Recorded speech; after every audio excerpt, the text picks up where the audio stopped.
I was wondering because we just did a 90-day one that had the same, relatively same approval date, and I'm like, why is this one so far off? Sounds like because we approved it in August, not July.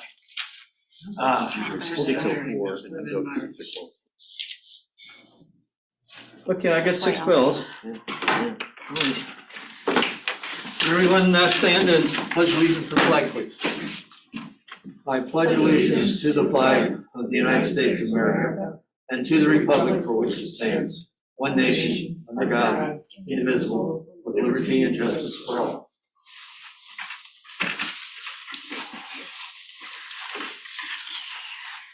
Okay, this is the January 25th meeting of the Town of Canandaigua Planning Board. Let me introduce the folks at the dais. At the far right is John Rivatella, our secretary. Next to John is Kim Burkert, the technical assistant. Guess we're calling her. Then next to Kim is Scott Neal, new planning board member. And you finally get to take your seat in the place of honor. We will get you a name tag, I promise. We know who you are, Scott. I remember playing. Okay, to Scott's left is Amanda Van Dyken, board member. Bob LaCourse, board member. I'm Chuck Euler, chairman. My left is Shauna Monchak, our town planner. And at the far end is Lance Brayvale, the town engineer. We also are joined by Mark Tolbert, new board member. Say hello, Mark. And also our attorney, Chris Nadler, is sitting in remotely. Okay, I've gone through the board. There's nobody to brief us how to get out of the buildings. I think we all know how to get out of the building if we have to. I will now entertain privilege of the floor. I would assume it'd be somebody remote. If there's somebody who would like to talk about something that's not on the agenda, I stress not on the agenda, now's the time to speak. Ed, do you have your hand up or are you just adjusting your focus? He's adjusting. He does a lot. All right, I'm not hearing from anyone else, so we'll move on. As far as public hearings tonight, we did publish a legal notice for a public hearing, which has since gone away because the applicant failed to get relief from the zoning board of adjustment. So we will not have a public hearing tonight regarding a subdivision on Dugway Road. Okay, what's on the agenda? Let's see. We'll go to continued site plans. First one being Grove Engineering representing Dave Parsons. Mr. Parsons has a property over on Knott Road. He was requesting a single-stage site plan approval for construction of a new single-family dwelling. And Mr. Parsons has withdrawn his application via an email to the town office on January 19th. So we will not go over Mr. Parsons' project tonight. Going to the next page for new site plans. First one being Green Land Surveying representing Martin and Lori Gilmore, owners of property at 5039 Seneca Point Road. They were requesting a single-stage site plan approval to build a new single-family dwelling. And Mr. Gilmore has withdrawn his application. So I hope it's nothing we said to anybody, but that has been withdrawn also, so we will wait for a reapplication from Mr. Gilmore. Applications we do have on the agenda that we'll adjudicate tonight includes Marks Engineering representing Jeffrey and Kate Ingram, owners of property at 5015 Seneca Point Road. The Ingrams are requesting a single-stage site plan approval for the construction of a new single-family dwelling. Is someone here representing the Ingrams, either Brennan, one of his associates? Yes, sir. This is John Jones with Marks Engineering. Okay, good. Do you want to tell us, is it John, did you say? John Jones. Yep, John Jones. John Jones. Okay, John, do you want to tell us what the Ingrams have in mind for Seneca Point Road on their property? Certainly, yep. So like I said, my name is John Jones with Marks Engineering, representing Mr. Jeff and Kate Ingraham tonight, who are available. They should be available via Zoom if you have any specific questions for them.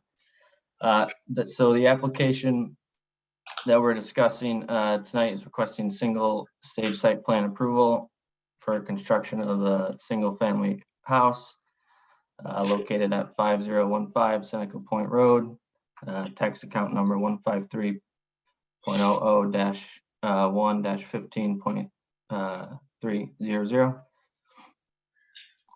The property is located plus or minus 650 feet south of the intersection of Seneca Point Road and Barnes Road, and is located within the rural residential RR3 zoning district.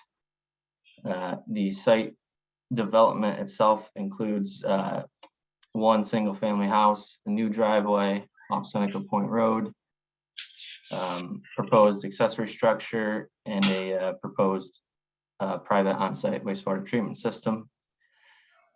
These site plans have been prepared to be in basic compliance with the town code, and no variances are required. We have received comments from MRB and Town of Canandaigua town staff and don't see any issues in addressing them. We believe this to be an unlisted seeker action. And with that, if there's any questions from the board, I'd be happy to answer them. Okay, John, I'll right up front, the seeker is a type 2, not an unlisted. So everybody's agreement, we're looking at a type 2 seeker. Okay, I'll have any members of the board like to comment, including you, Mark, if you want to, anything you have to, any questions you want to ask of John? Can you bring it down to the site plan where the house is, please? Yes. Thank you.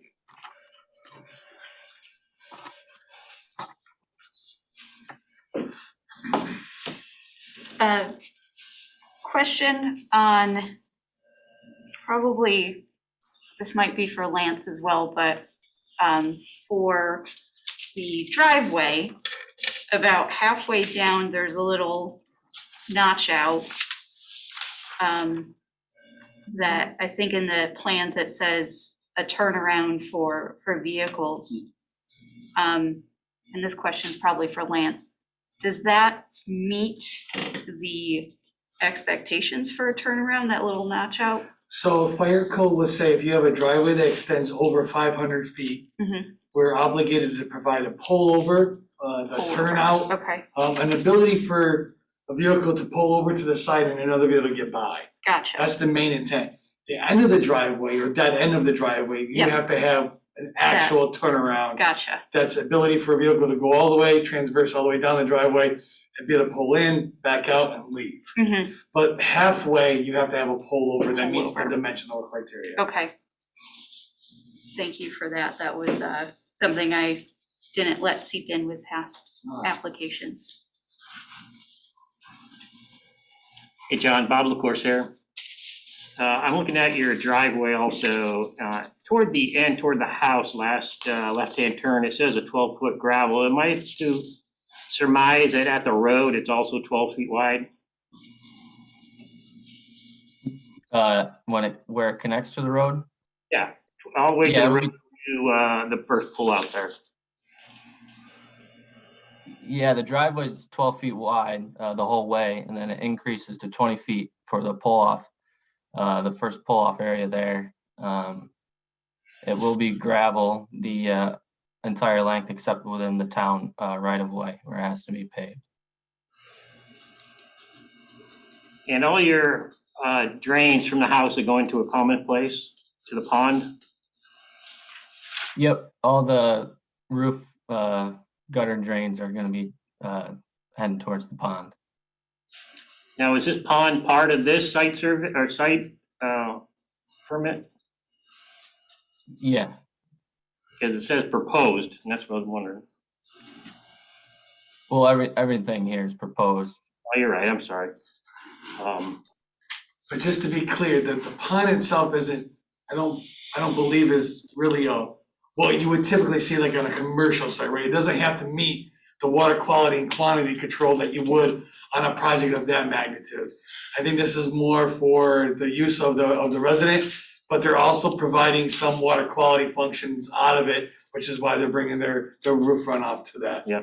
They did provide calculations demonstrating its ability to do that, but I just was pointing out because typically we have sizing criteria for those and certain obligations that are required of it. This pond will exceed those requirements.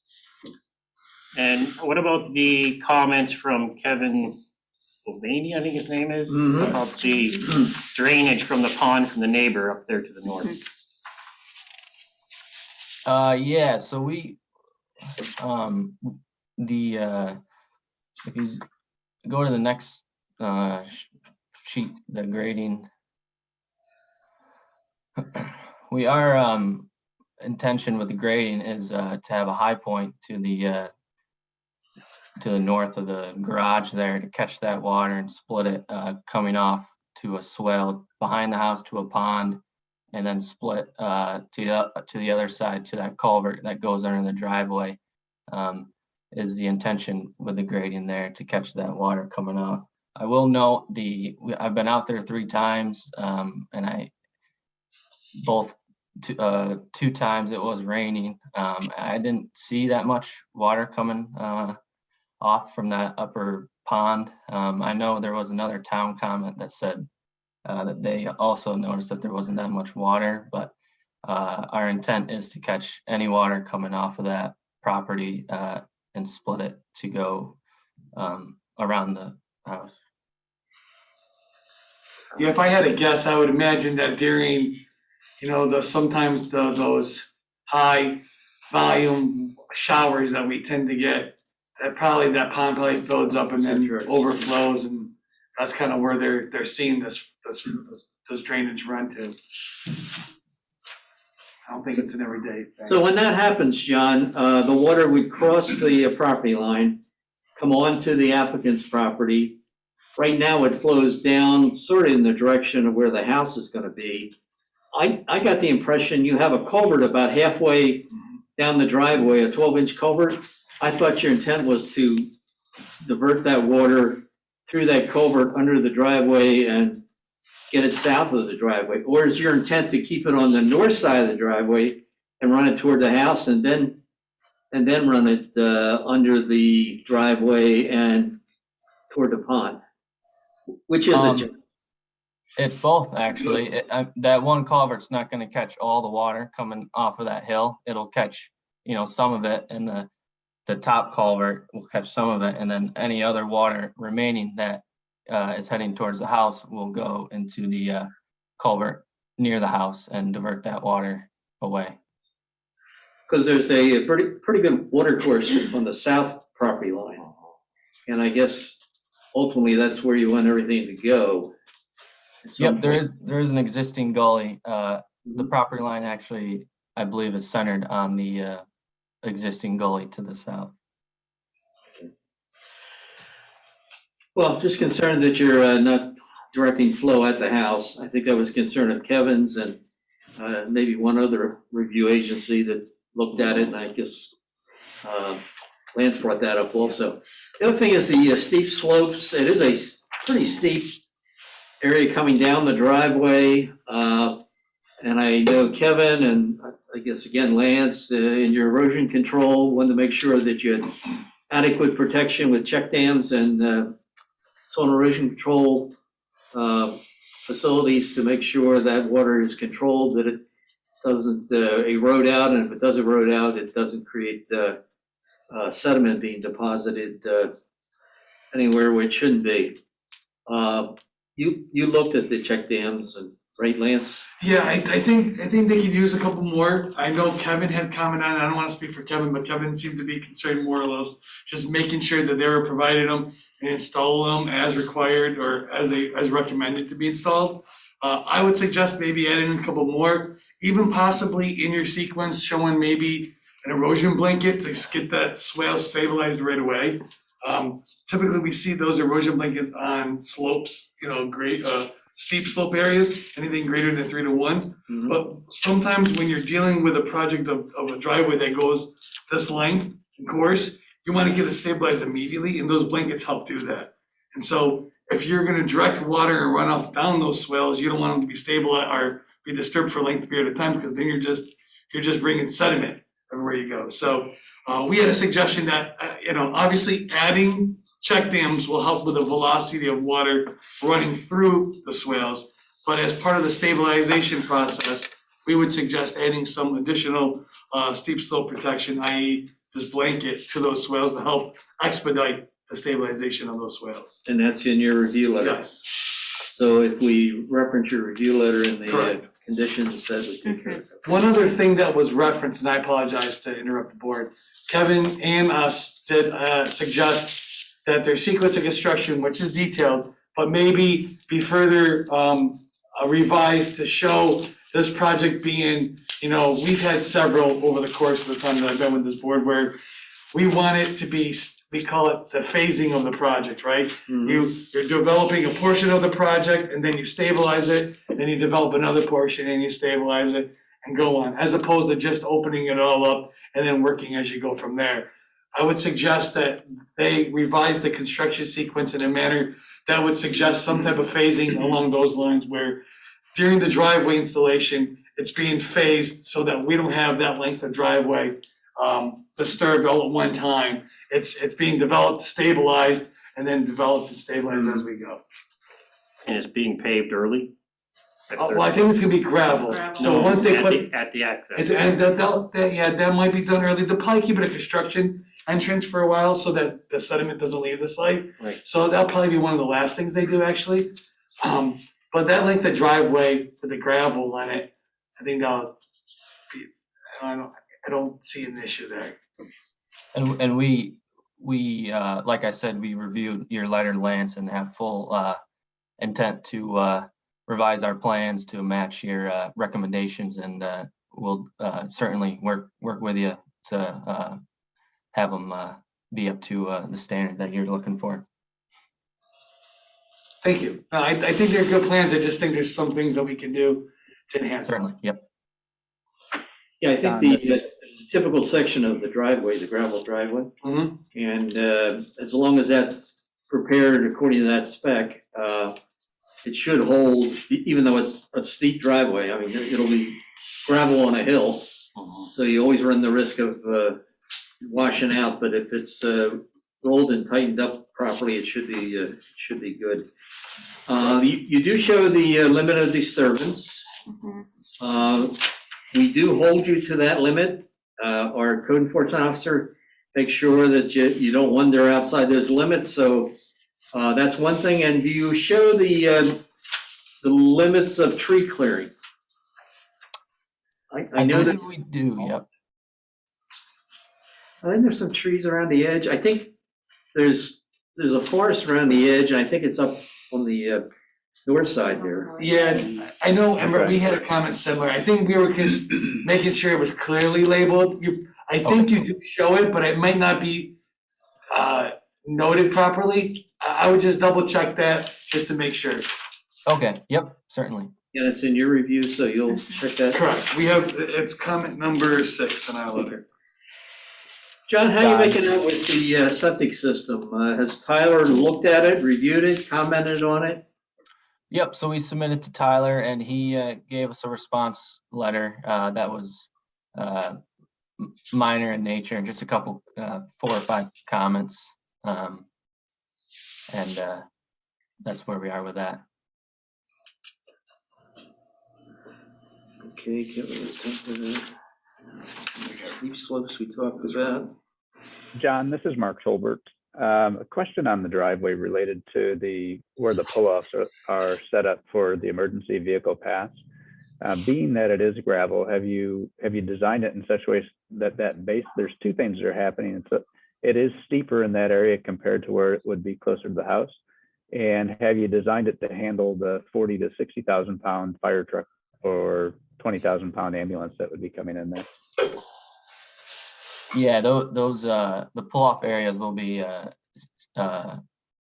thicker stone than what the rest of the driveway would be, so that they can properly pull off and turn around or do whatever they got to do. Great. And then relating to the trees again, I did notice that those were listed as hardwood.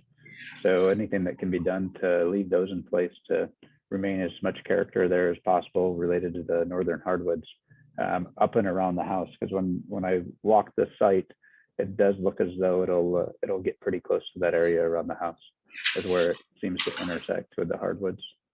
Yeah, certainly. Our client wants to keep as many trees as a buffer as possible, so we'll be limiting removal as much as we can.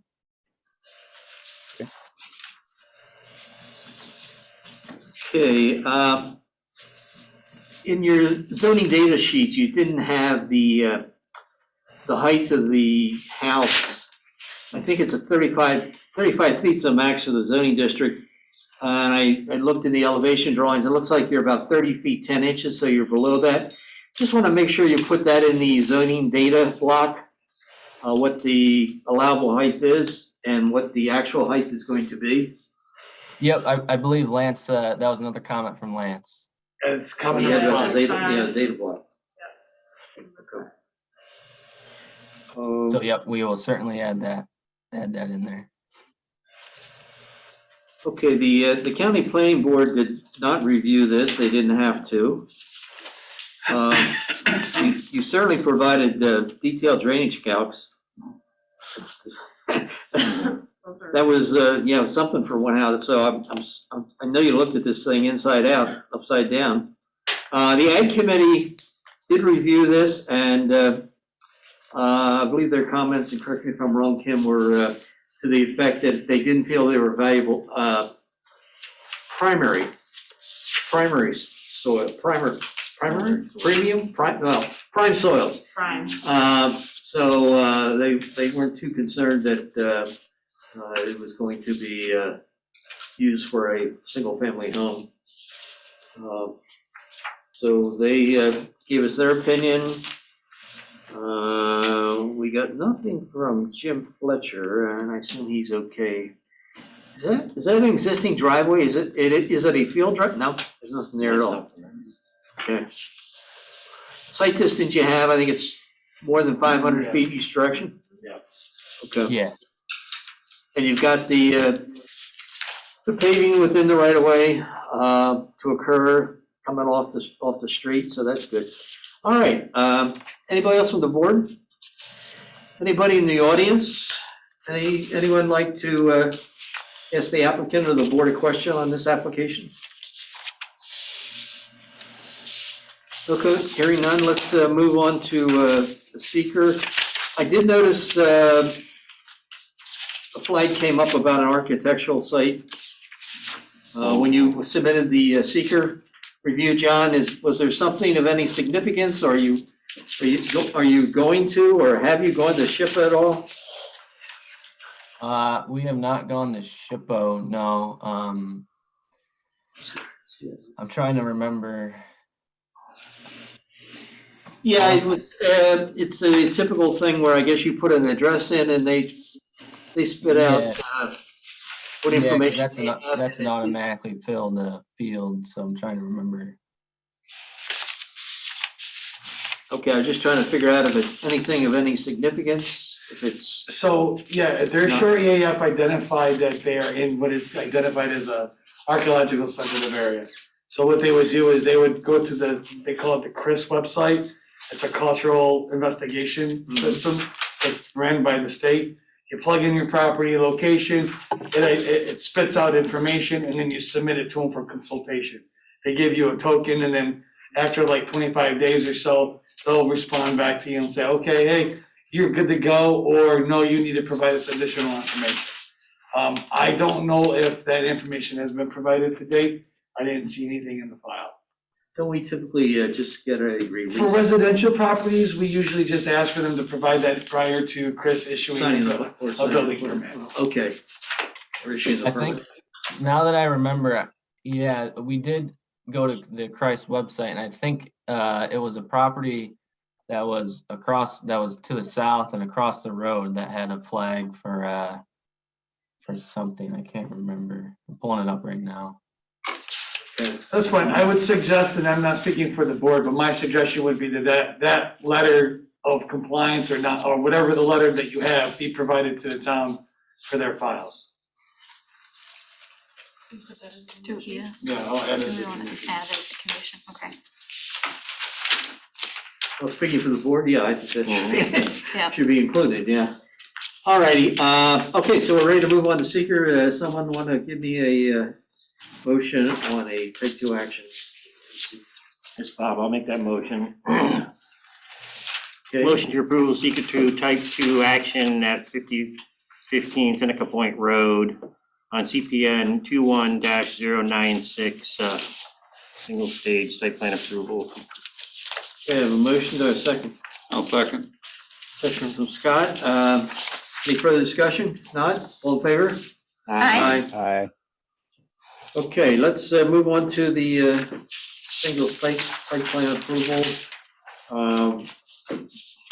Lance, other than the conditions you're showing here, I guess we added one or two? I had added the eighth one being that we have to, that a ship with no impact letter or no effect finding letter, they call it, be provided to the town prior to issuance of a permit. Okay. So. That was the only one. I think a lot of your comments were reflected in the MRB comment letter, so I didn't add any additional conditions, but if you have any additional, please let me know. And we have the park and rec fee. Park and rec fees identified, correct? All right, so someone want to make a motion concerning the single stage site plan, subject to 8 conditions. I will make a motion for the single stage site plan approval for 21096 with the 8 conditions as listed and discussed here today. Okay, I have a motion, do I have a second? Second. Okay. Get the right date on the plan, so tonight we're reviewing the plans that were last revised December 16th, so I just want to make sure that's on the record. So I have a motion, a second, any further discussion? If not, all in favor? Aye. Aye. Okay. Thanks, John. Thank you, everyone. Thank you, board and MRB. Lance, thanks for taking the time. Okay. That's good. All righty, our next application is CPN 21097 from Venezia Associates representing ABDV Silver Springs owner property at 4351 Titchener Point Drive, requesting a single stage site plan approval for the construction of a new single-family dwelling. This application went before the ZBA last week. They were successful in getting relief from the stream setback, so I guess we're ready to review it tonight. Someone representing the applicant, want to speak up and tell us what you're doing? I'll kick us off. I am the applicant, I guess. Well, maybe Anthony's the applicant officially. I don't know. But good evening, everyone. Thanks all for coming and hearing us today. My name is Doug Bennett, and my wife and I currently reside in Rochester with our 2 young children. We purchased 4351. I always get that wrong. 4351 Titchener Point Drive in May of 2021 after just absolutely falling in love with the property. Upon visiting, we immediately felt the magic of the land, its richness and history and life and natural beauty. And, you know, while we're actively involved in our communities, both Rochester and Canandaigua, we're private people, and we believe in living sustainably, keeping a low carbon footprint and appreciating nature and all its beauty. And with this property, our primary goal is protecting and celebrating the natural landscape and history that it was so well cared for throughout the years. Our intention is to build a single family home, as you know, and one that feels one with nature, disturbing as little of the natural surroundings as possible.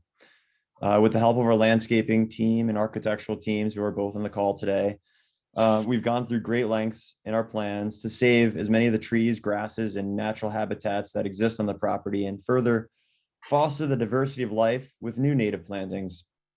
The house itself will have a zero carbon footprint. It will follow passive house standards. It will use geothermal heating and cooling, and it will have a green roof that makes the house virtually disappear into the surrounding landscape.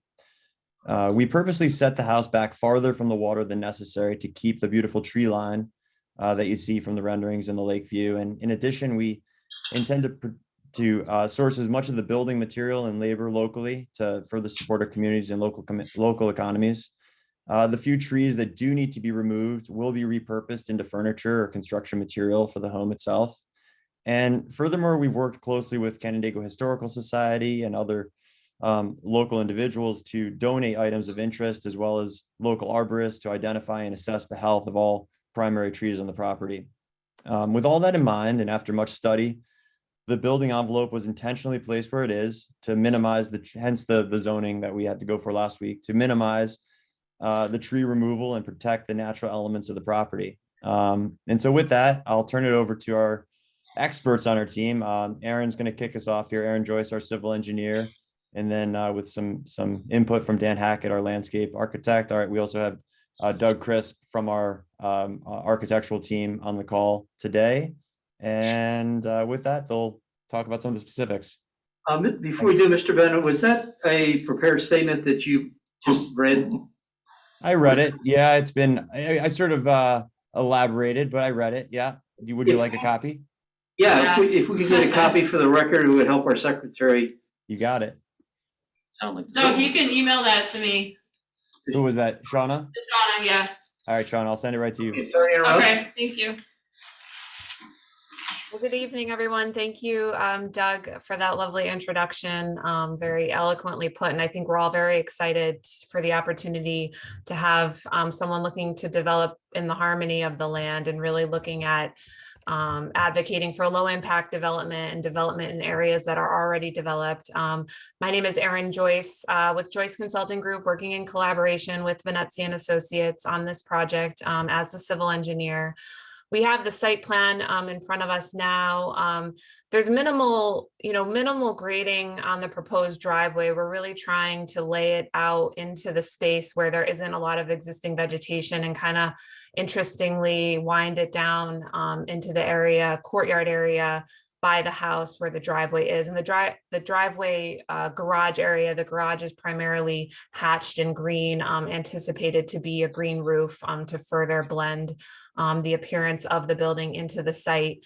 The house and the grading around the house is, again, very minimal. We're trying to tuck the house in between existing vegetation, really trying to not remove trees. There's a couple that we will be removing, but trying to have the house situated in the area where existing buildings are.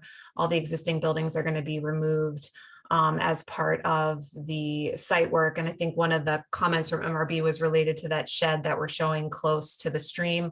That is going to be removed. We were just showing that during the ZBA variance process for the stream. We wanted to give some sense for the closest existing structure that was near the stream. So we are showing that shed, but that will be removed as part of the project. But from a stormwater perspective, we're really looking at trying to use low impact, drain overland, flow into areas where infiltration will be promoted. We're looking at doing kind of like a quasi rain garden infiltration trench. We're going to kind of do it in the form of what we're hoping will be like an infiltration meadow, where it will be a relatively wide, soft depression that would have plants that would be able to be inundated with stormwater temporarily, and then a soil media that promotes infiltration. So we have those tucked. We have one tucked along the new driveway, and then we have one tucked to the north side of the house and also the south side of the house, where we can tuck it between existing vegetation and really limit grading. And because the site is relatively flat, we really want to target surface infiltration so we can get the most the ability to infiltrate rather than trying to do too many systems that are underground and deeper as we get closer to the lake shore. We did have a presentation before the ZBA, as Doug had mentioned last week, for the stream setback variance. And we've had several discussions, especially with Kevin Mulvaney with the Canada Lake watershed, just with regards to the existing stream and the history of storm flows and ice flows. And we talked extensively about that. And I think along the south side of the house, we have situated a pool that actually has a structural wall that adds some nice protection to the house, and I think will help alleviate some of the concerns for potential for flooding with the stream and that. But again, even with the stream, we're really trying to minimally touch the stream. We have no plans to do any sort of work to the existing stream walls. We really want to just tuck this development as best we can into the site as it is, and really just where we can incorporate grading to improve site features and keep existing trees, that's what we're targeting with this development.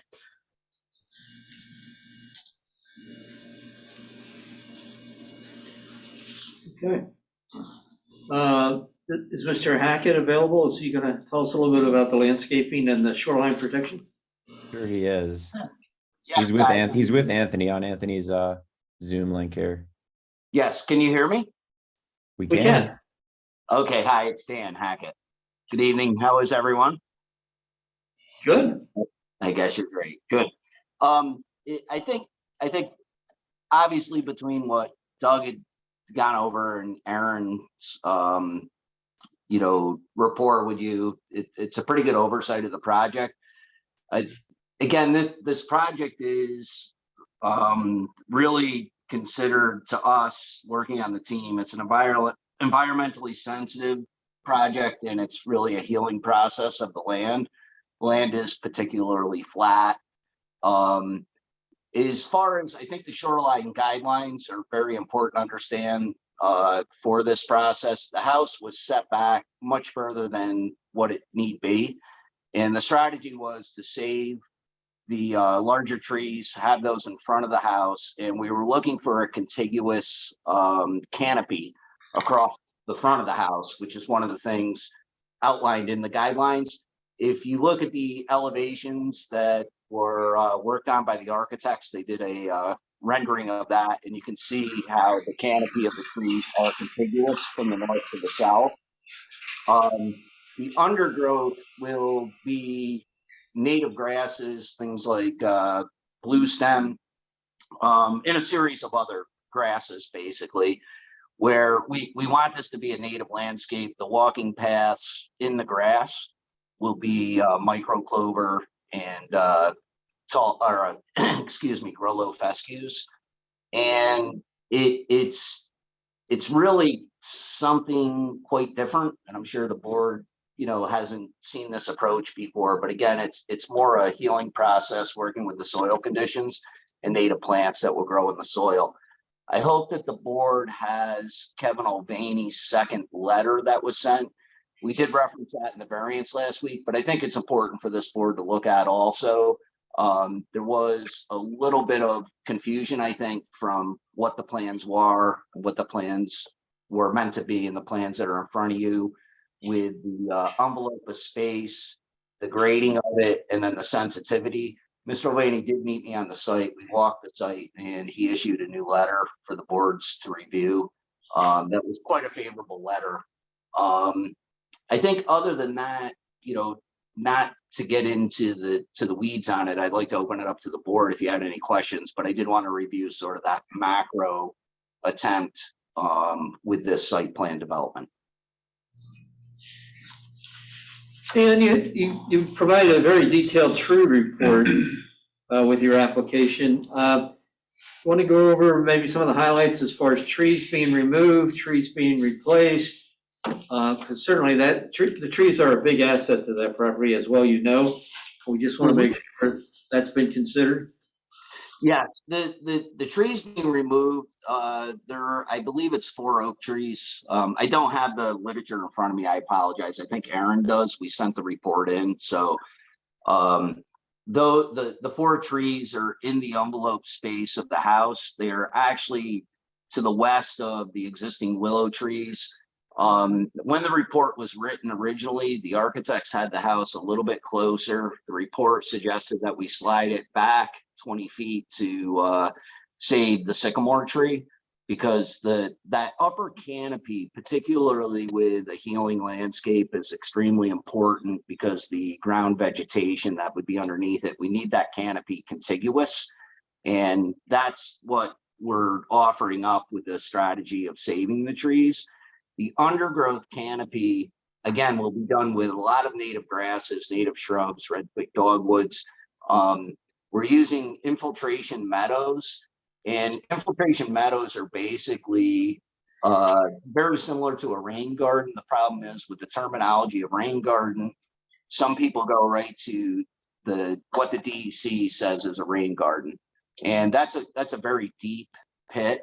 We have high water table here, and with infiltration meadows, and again, it's the same thing. We're just looking for infiltration rates to treat the water and allow it to infiltrate back in. We're not getting direct groundwater contact, and we're allowed to go through the soils for that, because again, it's a very, very flat site. There is standing water on this site at times. It does infiltrate, but that's part of this process. And it's fortunately, this client looks at that as a process that they want to engage. So the idea isn't to raise all the grade and have the water run off. It's to embrace the water and sort of celebrate it as part of what this site is. I hope, does that answer the question with the tree removal and the canopy? Sean, are you bringing up the landscape plan? Yeah, I was going to. I noticed this one was from the 24th. I'd say the rendering doesn't meet the landscape plan. Yeah, it's separate. Shauna, in the shoreline statement that Dan wrote too, it talks about which specifically the trees that are being removed, I think. Yeah, I wanted to pull up the nice colored rendering. Yeah, the colored one is probably a good version to pull up. It came in separately, and then we kind of coupled it with one of the site plans. I believe Erin has that too, if there's an issue, and she could put that up. I could share screen, but I don't, if you have it, I don't have to share screen. I do have it available though. Is it this one? Yep. There it is. I'll have to share this one. Yeah, we're sure. And I also have, just while I'm over here, I want to pull up the new elevations that you guys sent this afternoon. So Yeah, that's a good idea. yeah, they're you can look at them and then Yeah. that's where they are. Back to the landscape. Yeah, so you got them there. You call it a plant community plan? Yes. Okay, educate me. Is it same as a landscape plan, or is it something unique that you did here that we as a planning board should be aware of? Well, a landscape plan would be a plant community, but the community that what we're doing is we're going to use native plants, native grasses that would grow on this site naturally. So it's not a bluegrass lawn.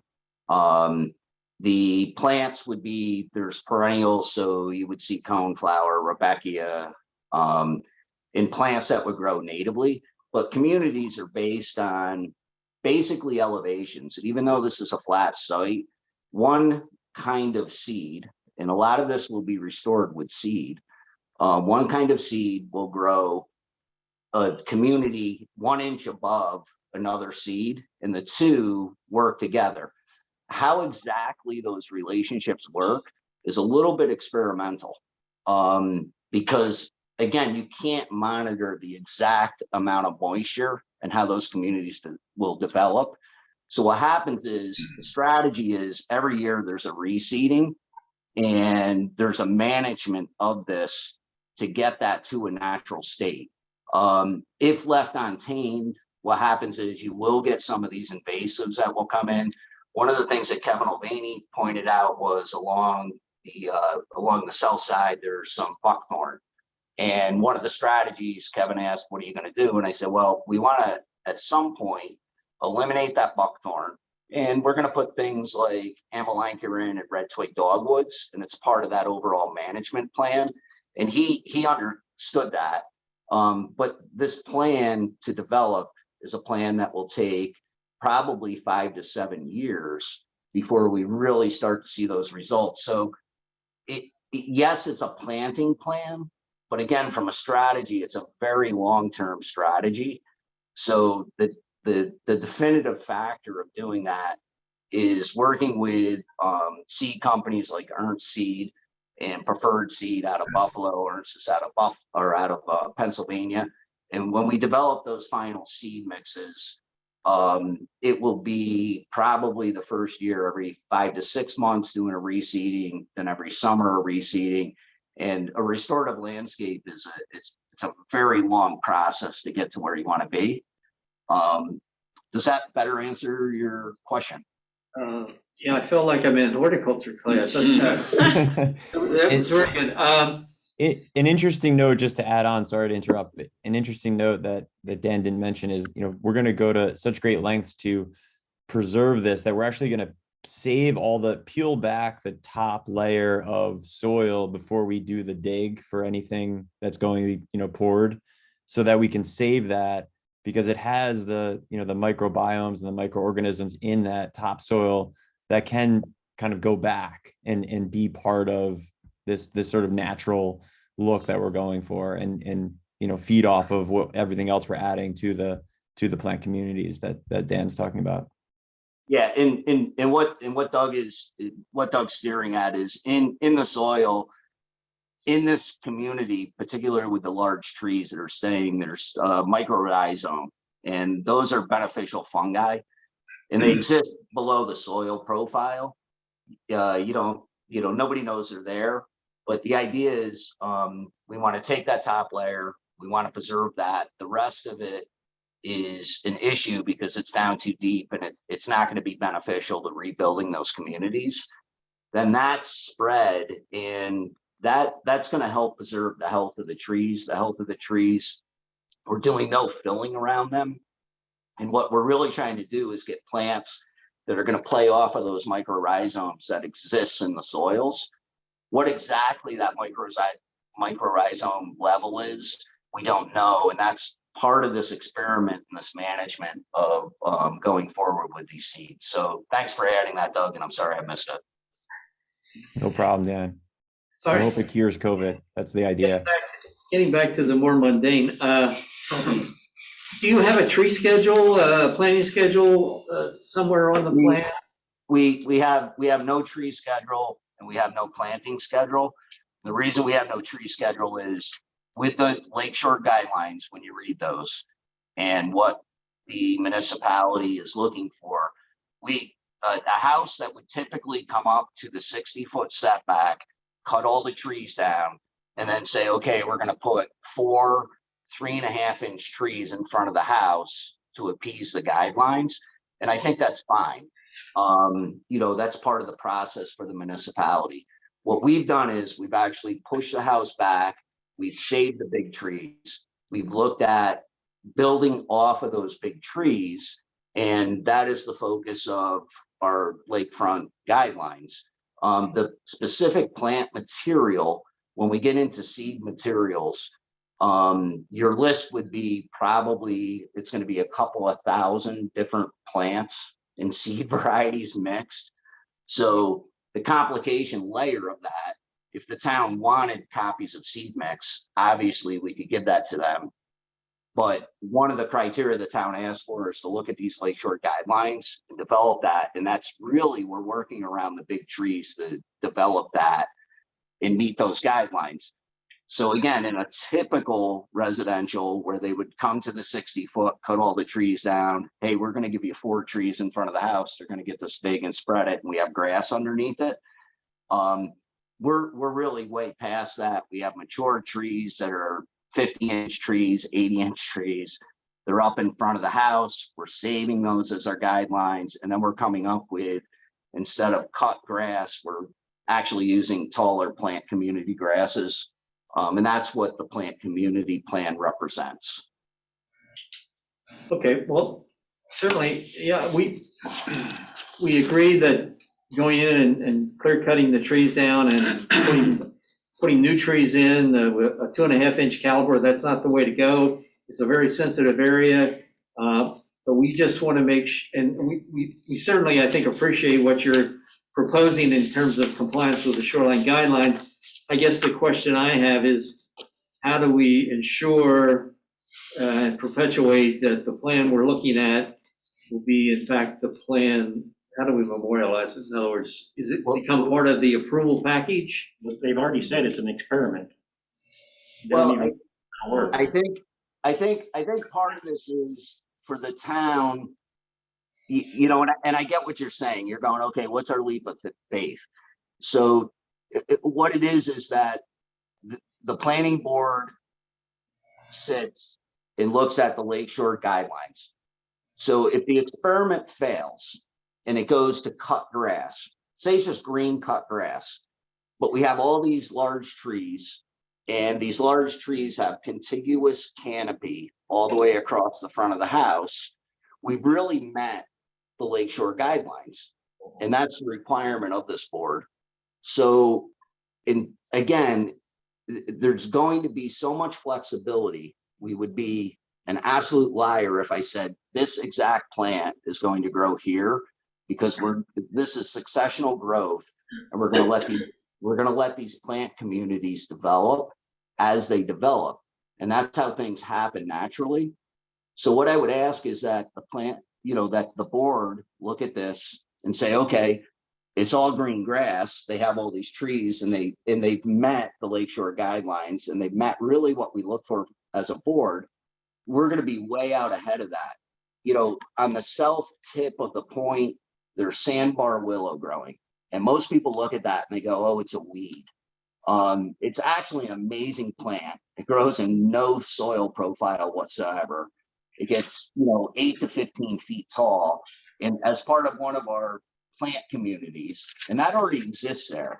We're actually going to put more in, and we're going to be enhancing that entire point. The objective is to protect the large trees and protect that shoreline development. So I guess that's what we're asking for the board, is to have latitude with, many plans come in with just grass, and it's the shoreline protection of the trees. And if we have to limit it to that, that's great. But we also wanted to give you a heads up of where we're going. So somebody doesn't call and say, hey, these people are, kind of crazy. It looks like they're growing a field, because that's not what it's going to be. It's a very textured, fine thing when it's done, but it will take time to develop. Kim, do you want to pull up the rendering or elevation? It's right, I already pulled it up, yeah, Okay. It's the, right next door. the next tab. Yeah, the next tab above. I'm sorry. If you scroll down, you'll see the lakefront. While we're shifting to that, you had mentioned that you intend to do geothermal on the property. Will it be a horizontal loop field? Will it be a vertical, or will it be lake draw? It'll be a vertical, I think five wells vertically in the back of the property, back meaning opposite the lakeside. So the opposite of the lakeside, in that open area that's back there. So there'll be no disturbance of any trees or building envelope. So They came in. vertical. Oh. There was another rendering that I think the board had seen in the initial package. I can pull them up. Actually, Kim, you can pull up I think I labeled it lakefront elevation. Are the They're in the same. are the geothermal cells location shown on the site plan? I don't think they've been selected yet, but we know where they're going to go, but not exactly. I mean, they're not noted. If you pull up the site plan, I can show you the zone that they're going to go in, but they haven't been finalized. That one, I think there's one. You scroll down, yeah, That's it. that's it.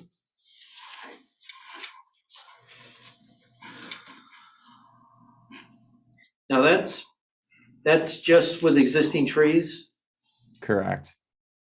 That That's last, from the lake side with existing trees.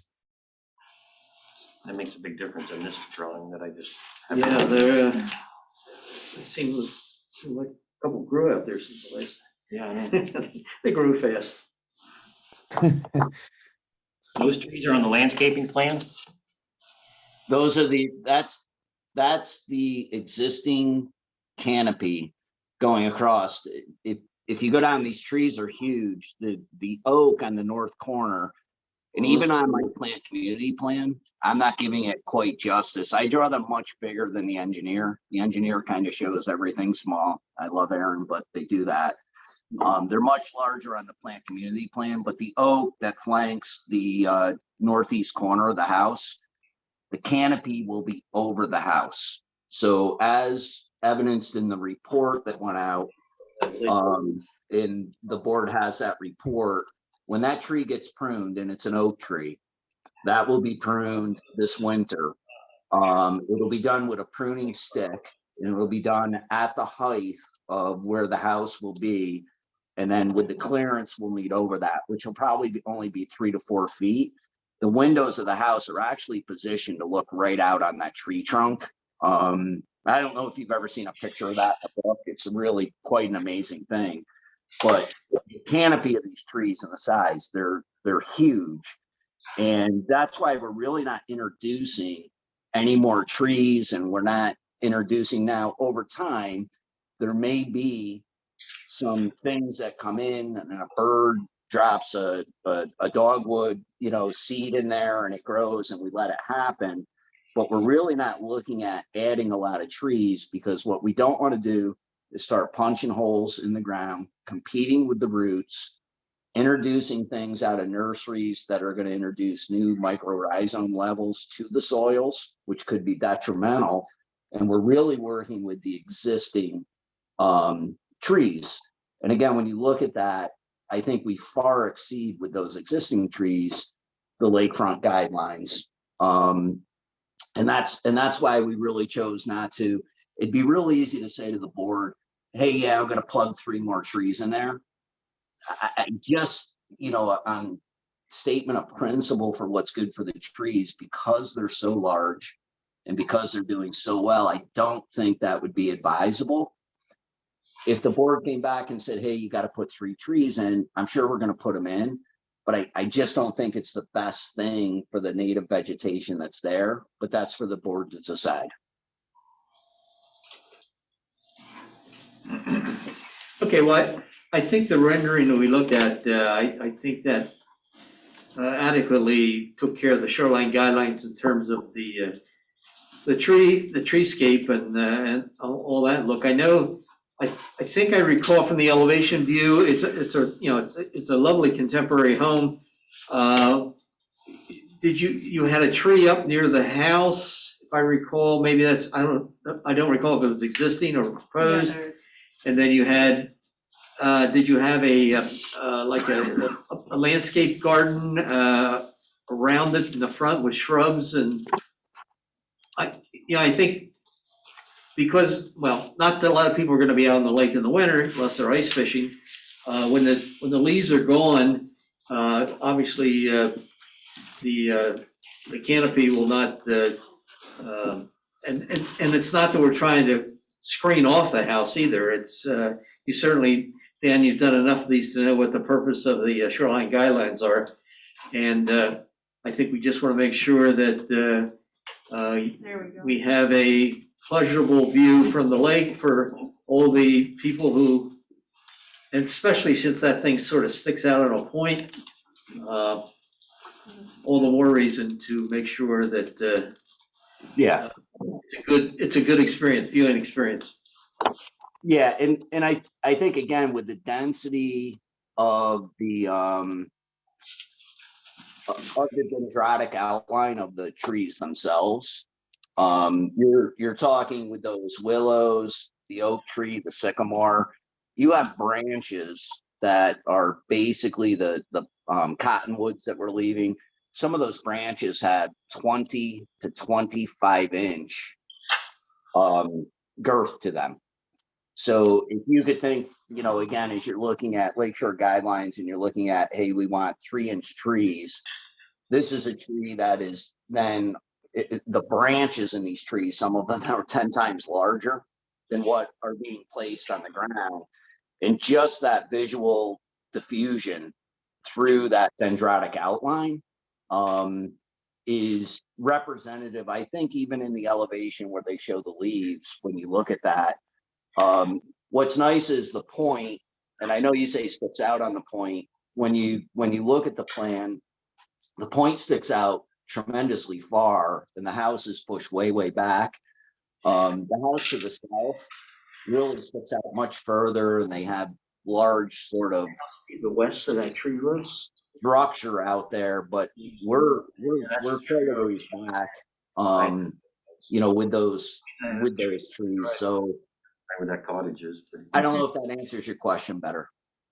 No, we're looking at an aerial on, I don't know if you can see it, Dan, but it shows a tree line, not parallel to the edge of the lake, but it's sort of a straight tree line, and I assume that the house is gonna be to the west of that tree line, so that Yes.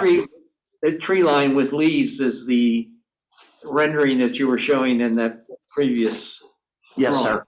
That's Yeah. correct.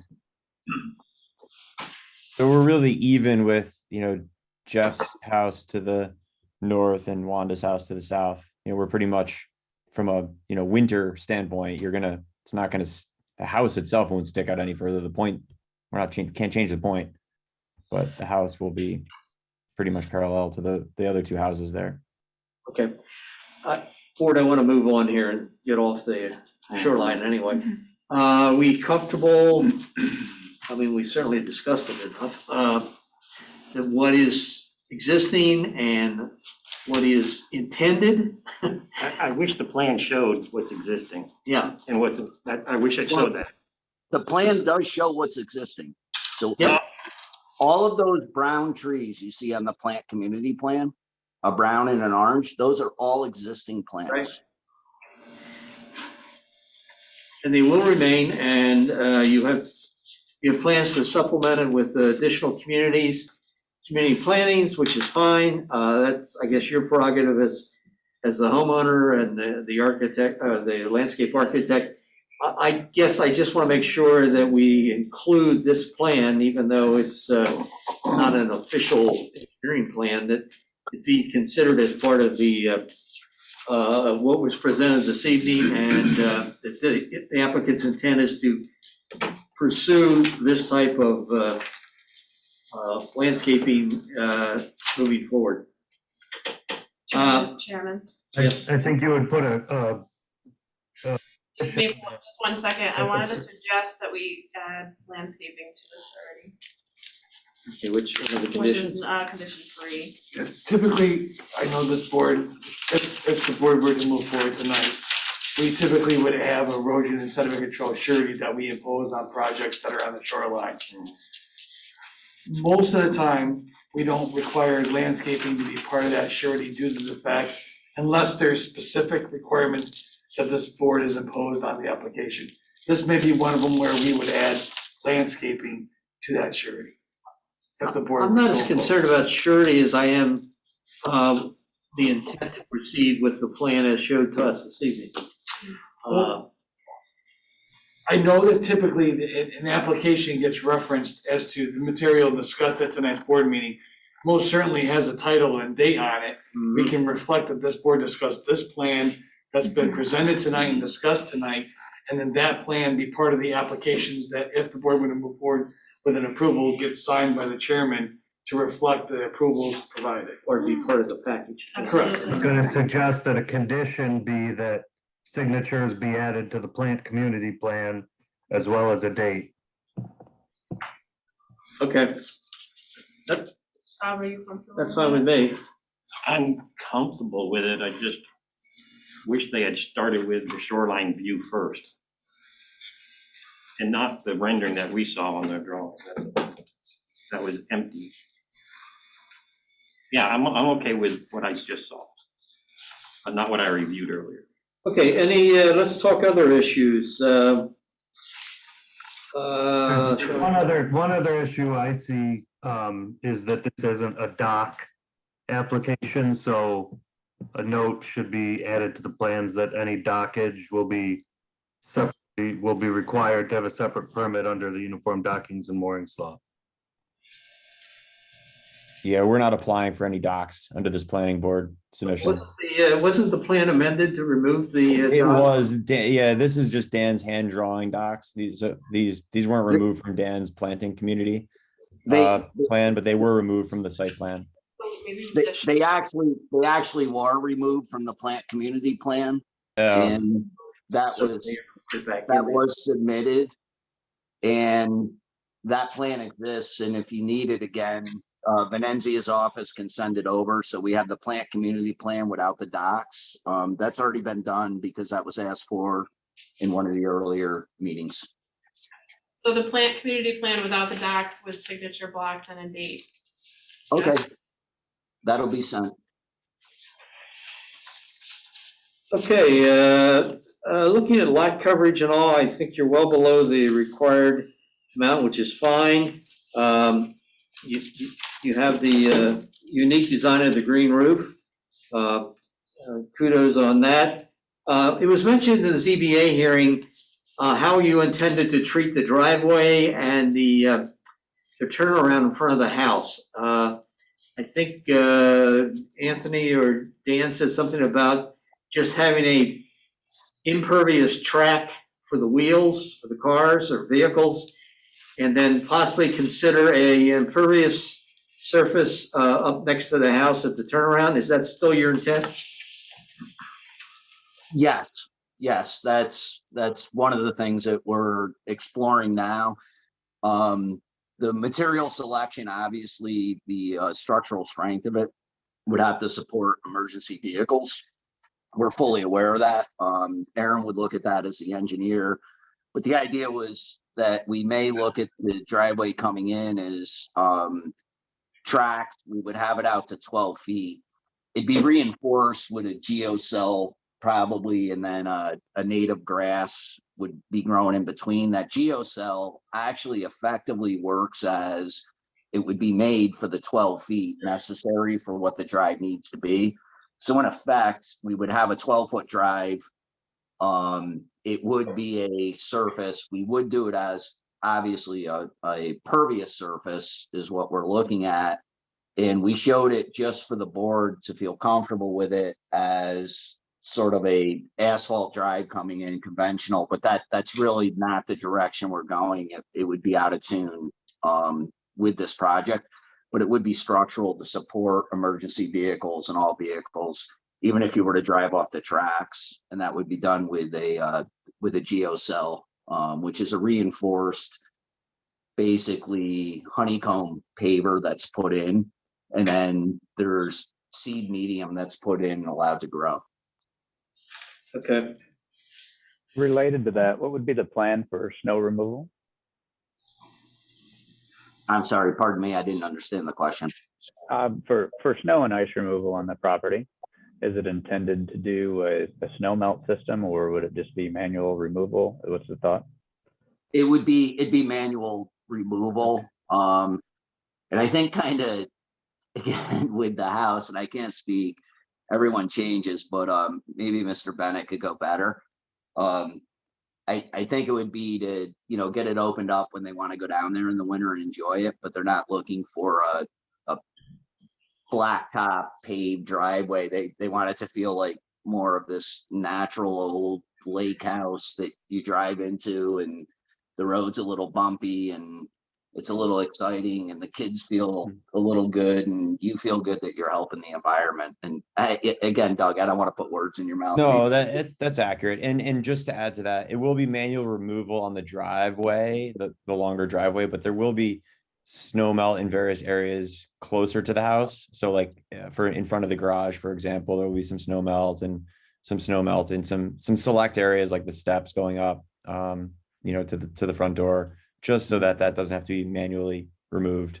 But the driveway itself would be a manual removal of snow and ice. Okay, and related to that, have you considered how the runoff related to that? Do you know how that's going to be handled yet?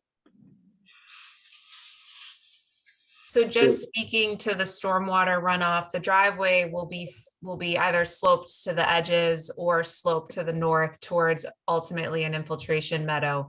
But we're hoping, and we chose to show all the calculations for lot coverage and stormwater calcs assume, 12-foot wide bituminous asphalt driveway, because that's the worst case scenario from a runoff management perspective, lot coverage perspective. We're hoping that there essentially is no runoff at the driveway, because those porous driveways have such a capacity that they don't really run off anything. But in the event that it was to be asphalt, it would be a sheet flow to an edge that would have an infiltrative soil media, so that the water is all being kind of treated and mitigated at the surface. So you're really not getting like a concentrated runoff condition like downstream. You're really managing it at the edge, or slightly off the edge. Okay, thank you. And related to emergency vehicle access, were the radiuses evaluated to make sure that they can actually make the turns that are needed? Yeah, that driveway courtyard area is actually quite significant in size. So I think, you'd be able to go down and turn around in there and get back out. Okay, board members, other items need to talk about?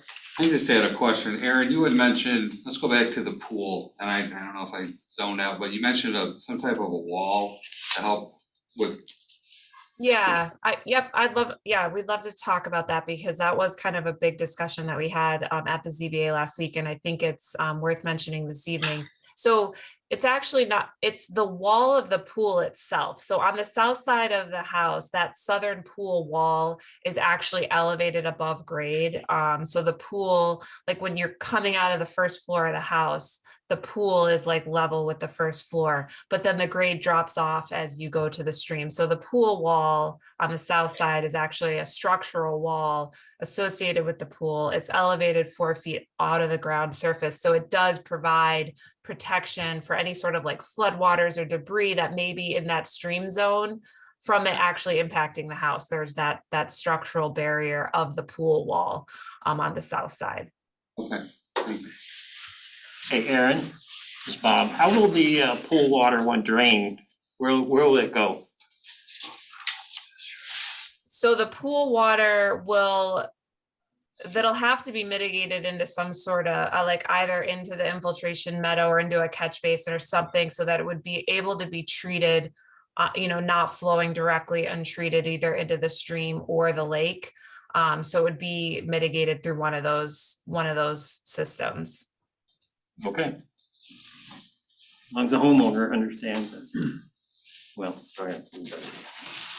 Just correct me if I'm wrong, we did that regulation, an ordinance change regarding pools on the lakeside. That was just above ground, right?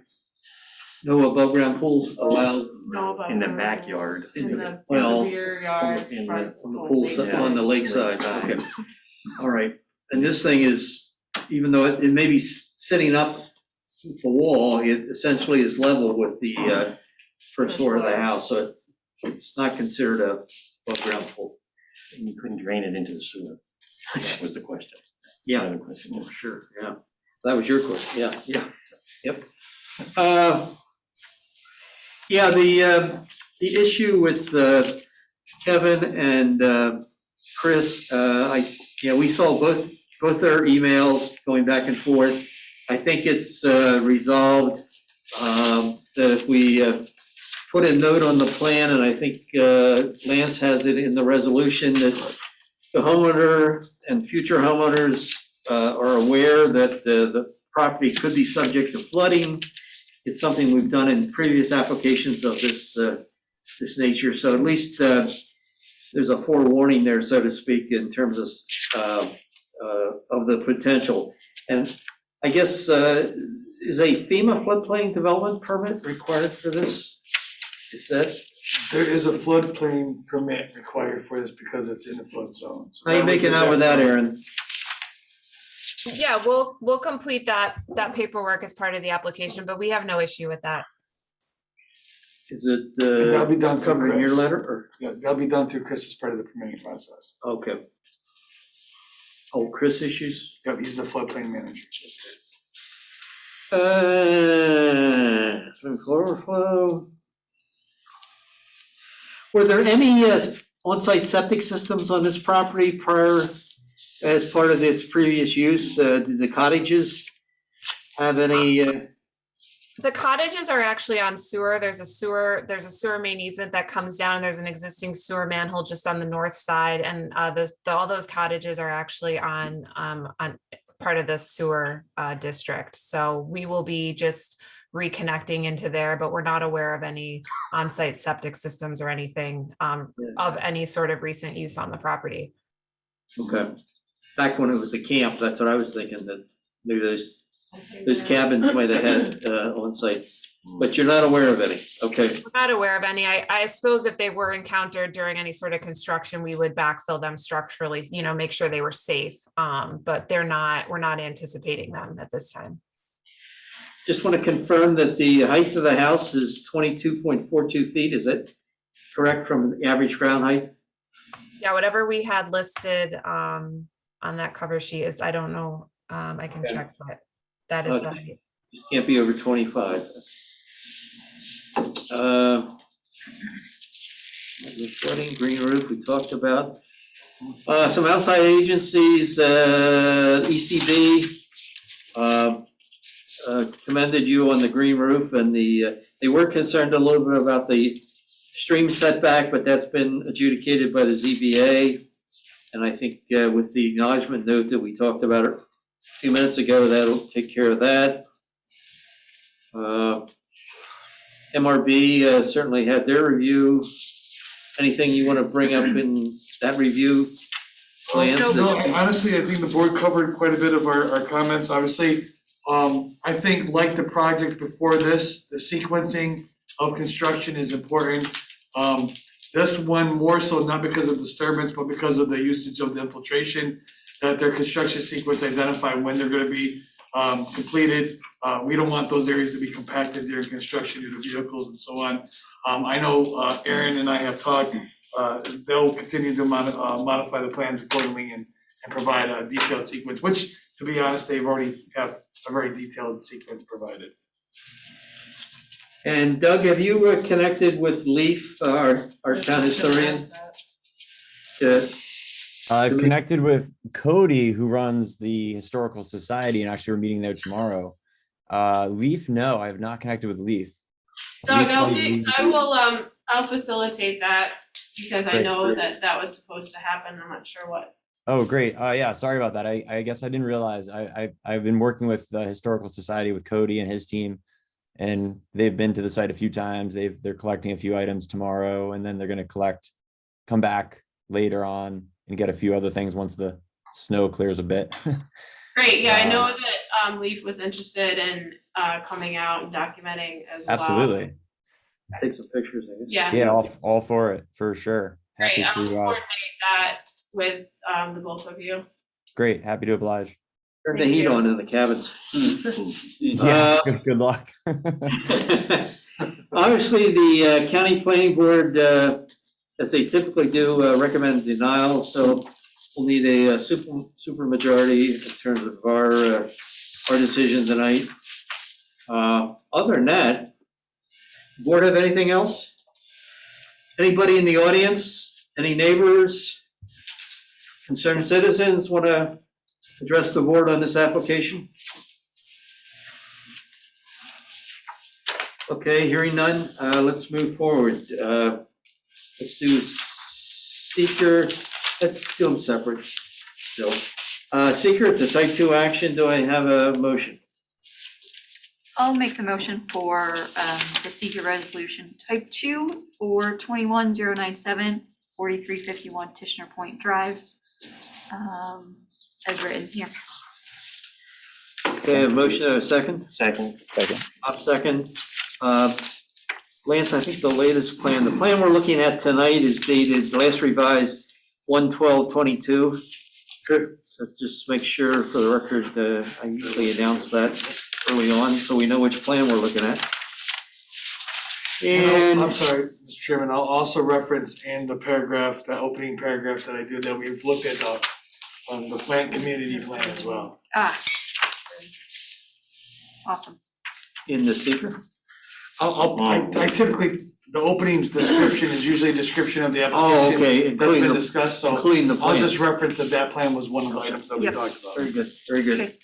Okay, I have a motion, a second, all in favor of the seeker taking type 2 action, in favor, say aye. Aye. Aye. Opposed? Motion carries. All right, let's move on to the site plan. I'll make that motion on a single stage site plan approval at 4351 Tishner Point Drive, CPN 21097, Venencia Association representing ABDB Silver Springs LLC for approval.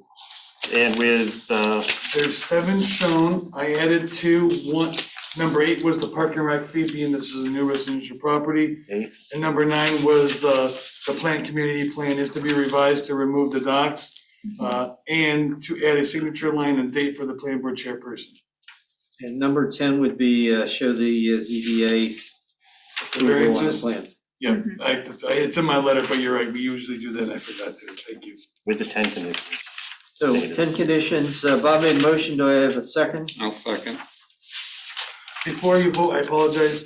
One of the suggestions during tonight's discussion was, does this board see a reason why you would need in our condition number 4 that's proposed tonight, it talks about a soil erosion surety, which is typical. Is there any need for that to include landscaping this time, or it got brought up, I just wanna make sure you guys discussed And I it. think we're gonna handle that. We're good, right, without it? That with the Okay. plan. So we'll leave it as is, just for soil erosion purposes, okay? Okay, Bob made a motion, did I get a second? Scott? I second. Okay, got a motion and a second, any further discussion? All in favor? Aye. Opposed? Aye. That was a affirmative, right, Mark? That's affirmative. Okay, thank you. It was a delayed response. All right, folks, thanks. Good luck, Mr. Bennett. Thank you all. I appreciate your time. Thanks, Erin. Thank you Thanks. very much. Thank you all. Thank you, guys. Have a great night. Good night. Okay. Takes care of our deliberations for tonight. Let's move on to the minutes from our January 11th meeting. I'll make that motion to approve. Okay. Thank you, John, as always. Mhm. And I hope tonight was also fun for you as well. I'll second that. Happy Liz, second. Okay, all in favor? Aye. Aye. All right, we have a surety from Fox Ridge, 5B3, requesting a partial release. What was it for, 100? 185, 889, and 37 cents. 37 cents. So, not to delay this Yeah, any longer. 3B is, 5B3 Is the newest section that goes above, we had, Chuck, this goes back a while, we had 2 cul-de-sacs, and then the last section, which I think it's section 2, this is an extension of that road. I can never remember the road names, and I apologize for that. But it's the very first one that you come to as you enter Fox Ridge. Okay. Lake Breeze and LaCroix. Yeah, it goes back Lake behind Breeze. the other one. So anyhow, this submittal has actually started back in October. He submitted a request. We went through it with him. We came to an agreement, it's not correct. What it was is the town does an inspection to confirm that everything they're asking for has in fact been installed. There are several items that we had to tweak. We made the tweak, we sent it back to him. He held on to it. He then resubmitted in December. We had a very similar process occur, and then that's why it got delayed a little bit. So here it is tonight, but it has ultimately been approved by staff, which is a requirement in order to give it to you guys. Okay, so we have a request? I'm sorry, motion? I'll make that motion Okay. to release $185,000, $889.37 for project name Fox Ridge Phase 5B3, CPN 2058. Okay, I have a second. I'll second. Got seconds, a motion second. Any questions? All in favor? Aye. Opposed? Motion carries. Moving down to, if there's anything here, Sean, that we need to talk about, referral to town board, I don't No, Know of anything? nothing right now. comp plan. Okay, we have Scott Harder on behalf of Timothy and Sheila Oostdike, owners of property at 3551 County Route 16, is requesting a 90-day extension of single site plan approval, which originated back on, the original expiration date was the 6th, will be the 6th, I guess. But they want extension for 90 days. How are the Oostdikes doing? Is it the old story of can't get materials and can't get contractors? This is on the signing of the plan, right? Yeah, Yeah, that's right, an extension on the signature. Okay. so their 180 days is up. You guys approved it in August. Their 180 days is up. I don't honestly know the reasons for the delay other than the ones that you referenced and the ones that we've heard before.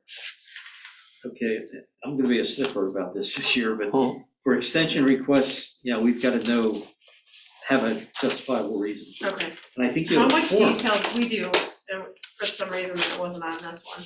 How much detail do you want? A few sentences? What they met, what they haven't met as far as conditions, Okay. that kind of thing. Okay. What I the mean, reason. as I understand it, even if we do deny the extension, it's just a reapplication anyways, correct? Oh, yeah, that would put it into a reapplication. Mm-hmm. When you say just, but I think then it would be a new Big application process. fee, a new review, so there's costs there, and then resubmittal to the board at least probably 60 days from now, so there would be a delay in that Yeah. aspect. So typically, that most would be- applications get approval for 180 days, and then that 180 days, they can get typically 2 more extensions, which would give them up to a year to get signatures on the plan. Once signatures are on the plan, they technically have another couple years to get an actual building permit from the town before they would be obligated to come back to you guys. So. Mark, you are correct, though. If we denied the extension, they could reapply, and barring any intervening factors, it's pretty much the same project that already was approved. So this board would reapprove it. But it would just be, extra work and extra expense for the applicant. Yeah, I think the reason I was asking is to just stand behind what Chuck was stating about having justification. So there should be reasonable justification for the extension. So that's what I would look for. And correct me if I'm wrong, but when it comes to things like the fees, if we were to allow can we allow a request that those be waived at that time? They are not, well, I've just actually been talking to our town clerk about this.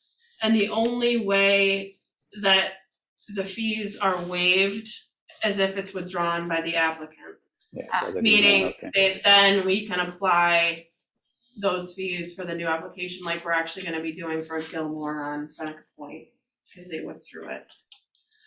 So aligning with Chuck, though, my opinion would be that unless we're created, and if there's some form of hardship that has been created, not allowing them to move forward, then I would be more inclined to suggest that we approve an extension, as opposed to we ran out of time or something along those lines. Yeah, and we've been a little more forgiving over the last 2 years with COVID, that we realize people making connections, getting things done, it's a little tougher. So as long as they give us a justifiable reason and the thing doesn't drag on to the point that they haven't done, if we get to the end of a year and they haven't done anything, then, that's shame on us for letting it go that long. But this board, I don't think in the 15 years that I've been involved with you, ever extended more than 2 90-day extensions, which is one full year from the Not for approval date. approvals. So, and that's the only time you would have to grant an extension is to get signatures on plans. Once they get signed plans, then it goes to a different Another time process. frame, yeah.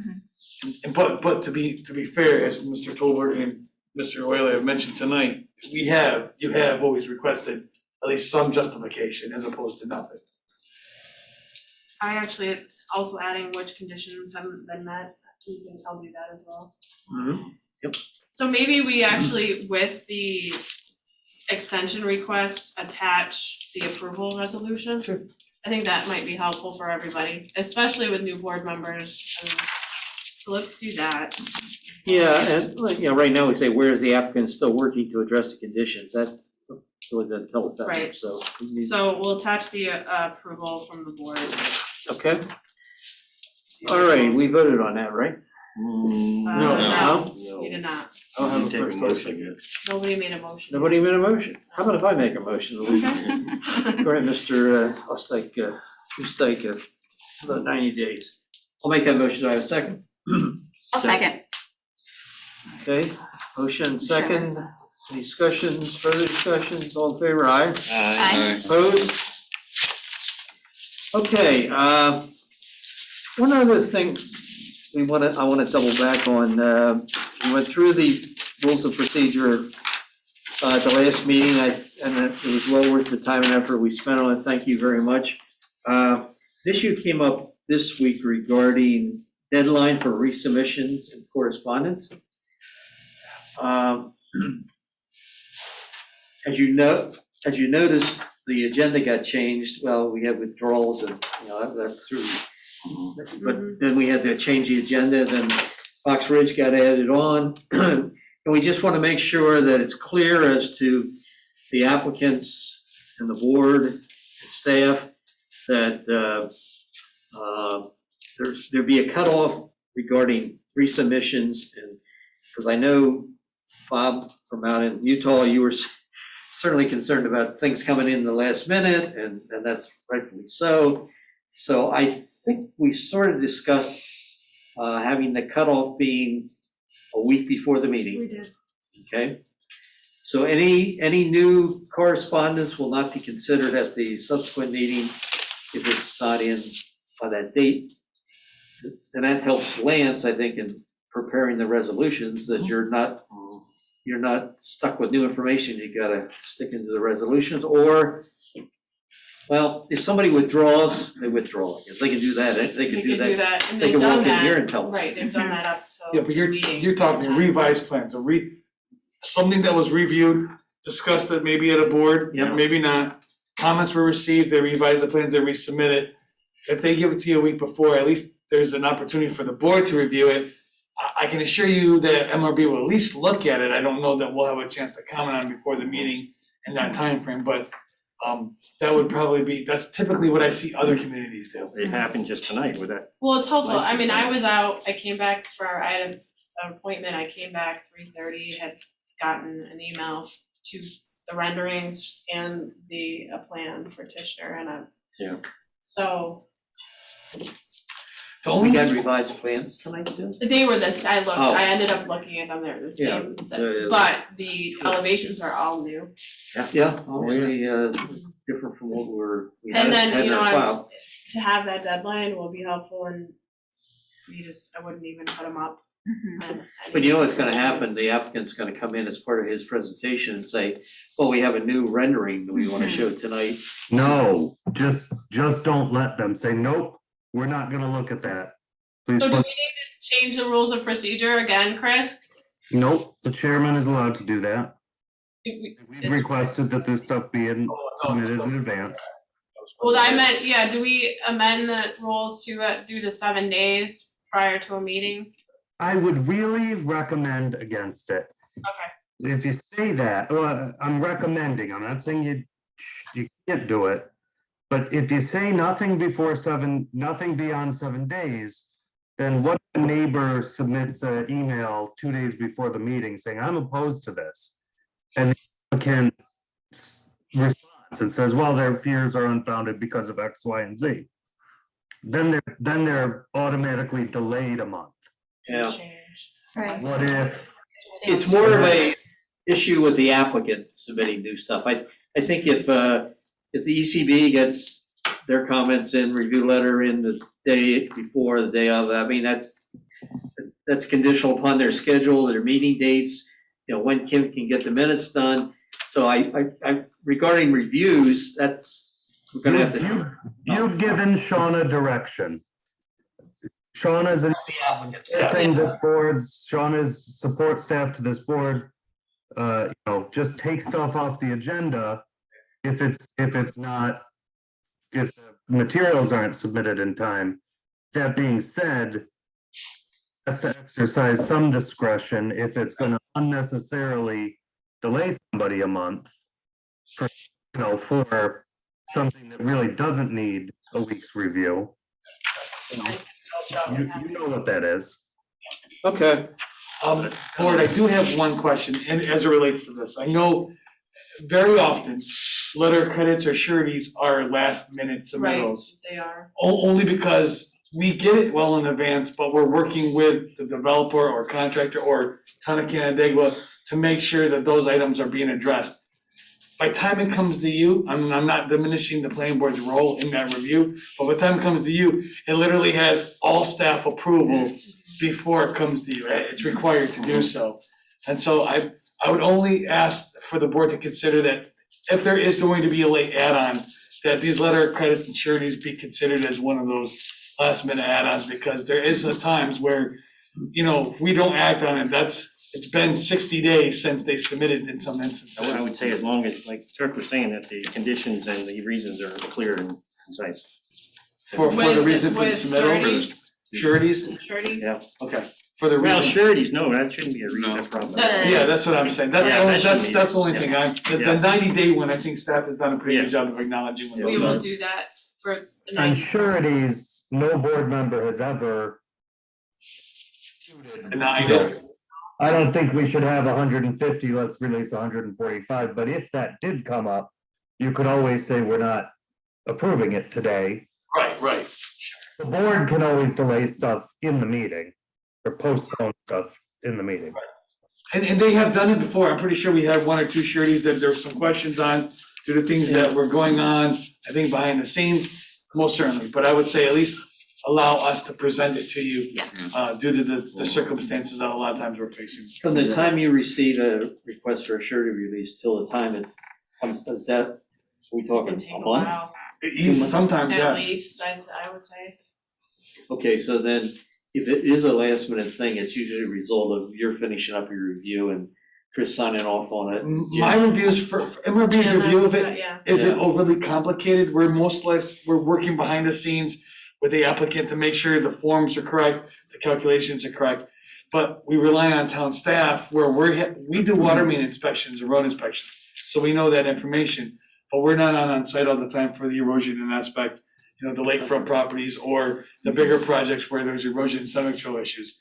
We rely on Canandaigua to do that. So the communication from time we get the form corrected and then get Canandaigua to authorize it and then submit it back to get signatures and then get it back to us to approve it and then get it to you guys a week before the meeting. That could take some time. Yeah.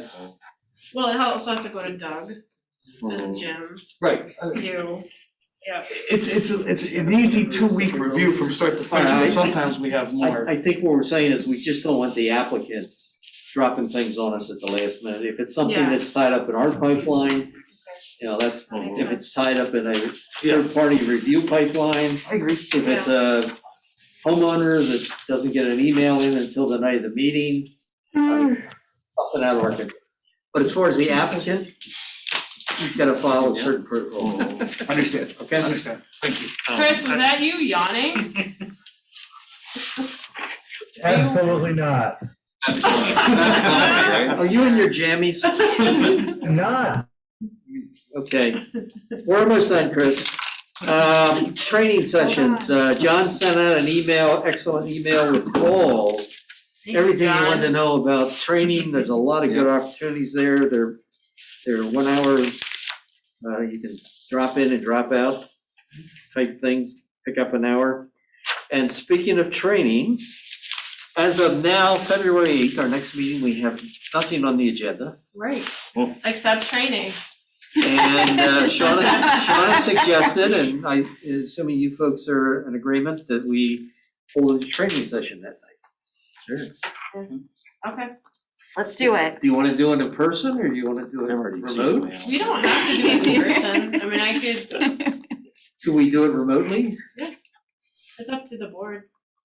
I We could do it remotely. Now, what- I am so good with remote on that day, Yeah. because we'll be flying out at like 5 a.m. the next day. Oh, So yes, perfect that for would you. be, that would Okay. be fantastic.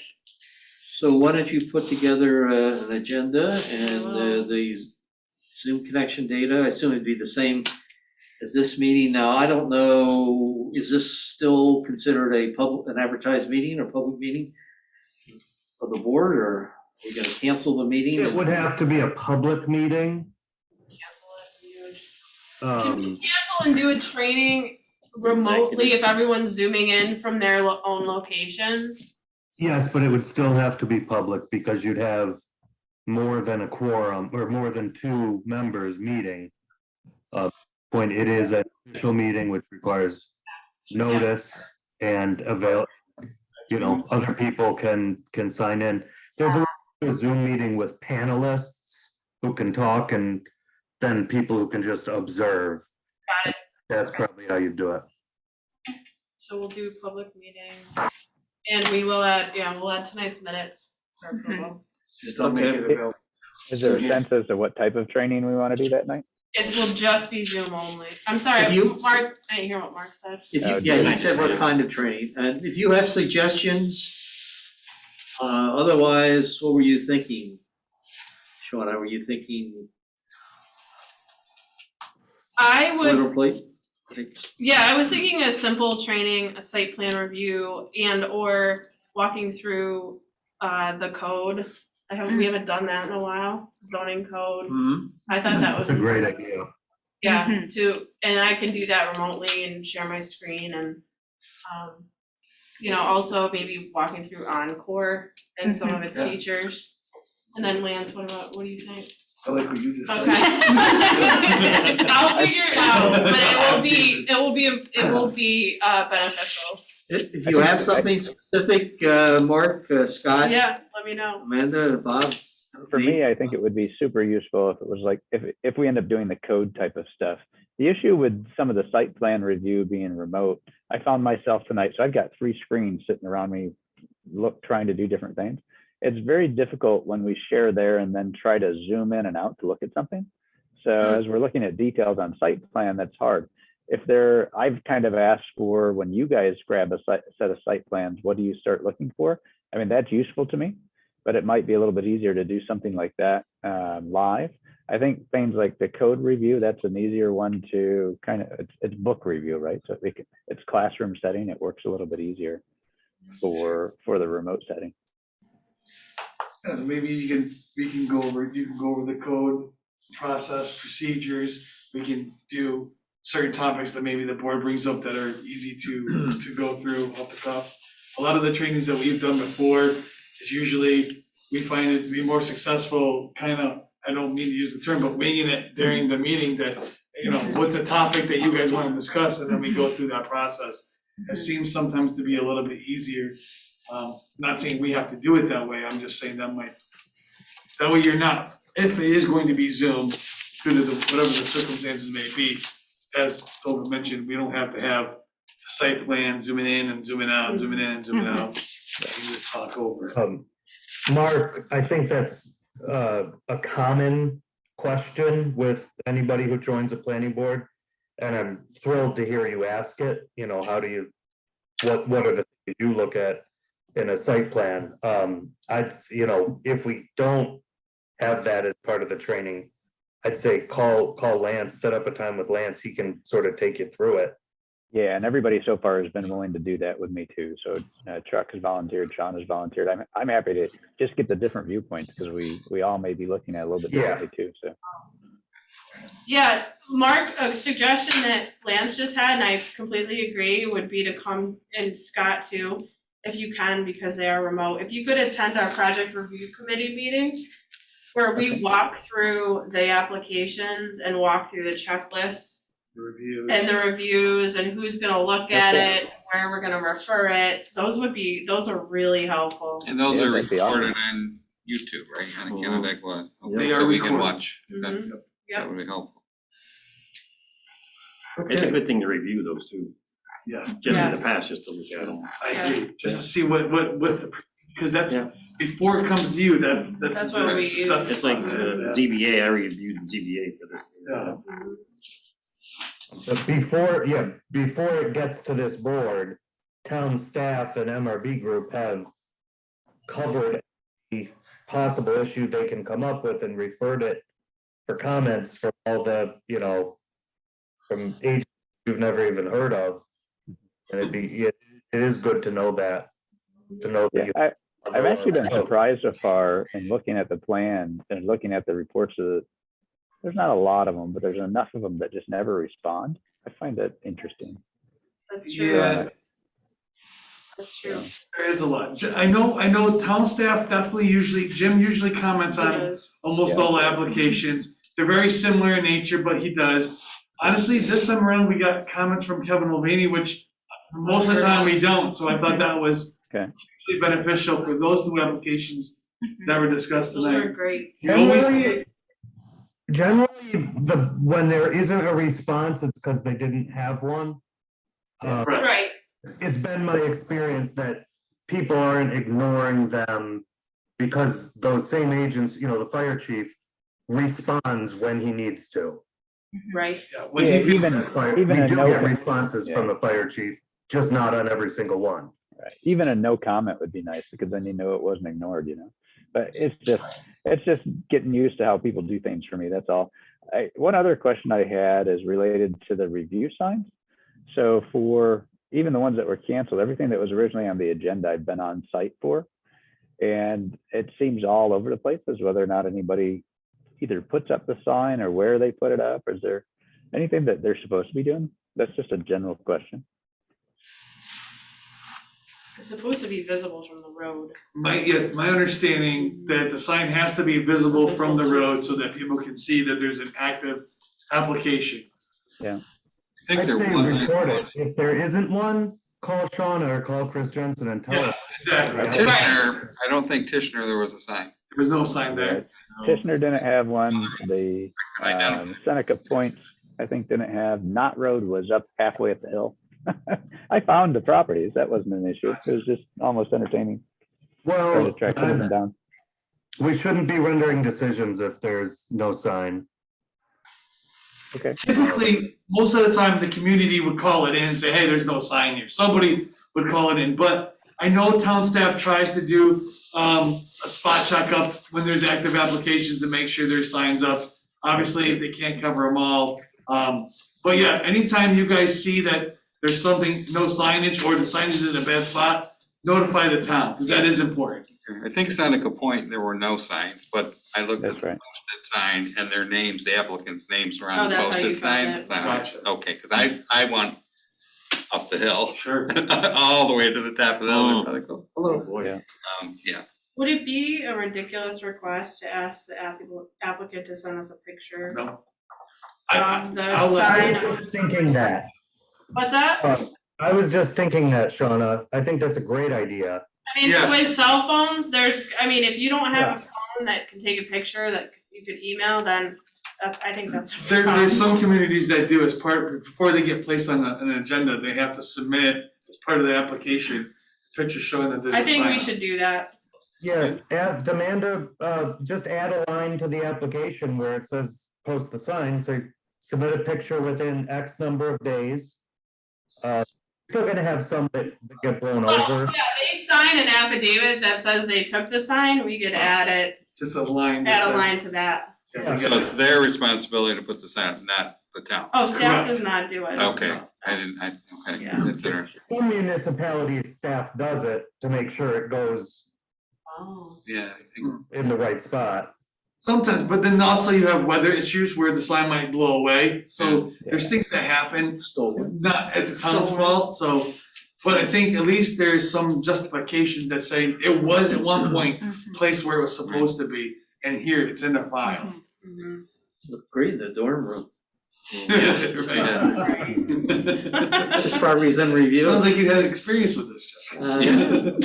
Stop signs. Right, But yes, as a newbie, that would be very helpful. Okay, Like I said, great. with the 5 properties I looked at, yeah. well, 3 didn't, and I knew Tisher Point, figure that out. The other 2, I was like, oh, and I. Okay, so that's C8. The other thing we had to be thinking about, in our annual report, and in the comp plan update, we have some charges that we wanna be doing. We should start chipping away at those because the year will go fast. So maybe, on the 8th, we can also talk about which ones we wanna attack first and put a priority list and how we're gonna do it, okay? Then the 22nd, we have 2 applications. One's for Canandaigua Country Estates, which is the modular home park over on Brickyard, and is that Yerkes? Yerkes, I right? think you're right. Yes, Yerkes. Yerkes? Purdy is Brickyard. Oh, Oh, yeah, Purdy, Yerkes, yeah. Yerkes, you're thinking Center Point, Yeah, yeah. yeah, Center Point then is the other application. That's the final phase 3 for Center Point Apartments, and that's at Yerkes and Brickyard. So that's the 22nd.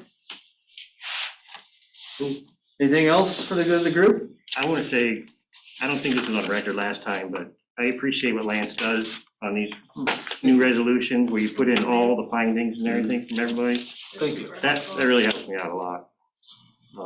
I appreciate it, but the town has been doing that for so long that I have so many of the Great. documents available, so it makes it a little bit easier. But it's easy all in one place. Yep, it is. It's great to see. I was used to having it all, anybody that did a review, a third party review, you had that review Yeah. there and then there was comments by staff as to, which was pertinent and which was not, but just having the reviews in one place. But the portal was nice. Remember before the portal, we didn't have that, and we would just get it in our applications, and your packets tonight would be like this thick, because it'd have all those documents with you. Yeah, we'd have We didn't have the county. TV with us to look at them. And I noticed too on the ZBA, when I watched that YouTube, it's great. I mean, I learned a lot, but is there a possibility to put in the comments if it passed or not passed by CPN? Because I mean, I can just look at YouTube, it's like, oh, passed, not passed, and then, I like watching it to learn.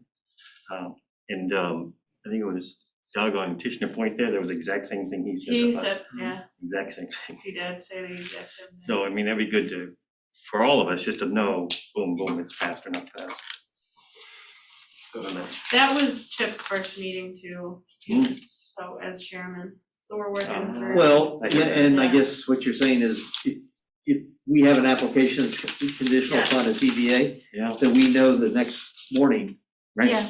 Did it go through or did it not go through? Right. We can, I can also email you. I usually write Michelle. Yeah, I'm I watching do it. too. Michelle has been pretty good about sending me the information. Michelle or you would let me know. Well, Michelle's the what passes. secretary now, right? ZBA. Yes, she is. Okay, Maybe it's so- just a matter of when we get that, Cause then you, Send that out there. I agree. you know not But I to, need to know if that's how I write the resolutions and you know how you're many on. are not on the agenda to this. Right. no, Yeah, Doug Wade. I think Doug or Gene Chrisman, when they were code officer, used to email the agenda, marked up agenda with what passed, what didn't, after zoning board meetings. That might be helpful, Shauna. Chris, Well- I didn't hear you, sorry. Maybe just mark up the agenda, the ZBA agenda, and email it out, just, pass. Send it. If Michelle Yeah. wants to send the agenda out to that Wednesday morning for the planning board, that would be fine, I would think. Because then we'd have any applications that didn't Then we clear would actually do a ZBA. no. And we passed that 7-day resubmission Yeah. from the Yeah, applicant. that's a good idea. So Michelle was asking, how many She is has a draft that she Oh my keeps gosh, internally. never mind, she's gonna freak out. Because I occasionally start early, so You? All right. Shall we? Amanda? Yes. I Check the will, time. I'll make a motion to adjourn our meeting 100%. today at 7:54 PM. Okay, Second. have a second from Scott, the newbie as he calls himself. All right, good meeting, guys. All in favor? Aye. Opposed? Hey. Thanks, Mark, for checking in. Thanks, Chris. Thank you. Safe you. travels.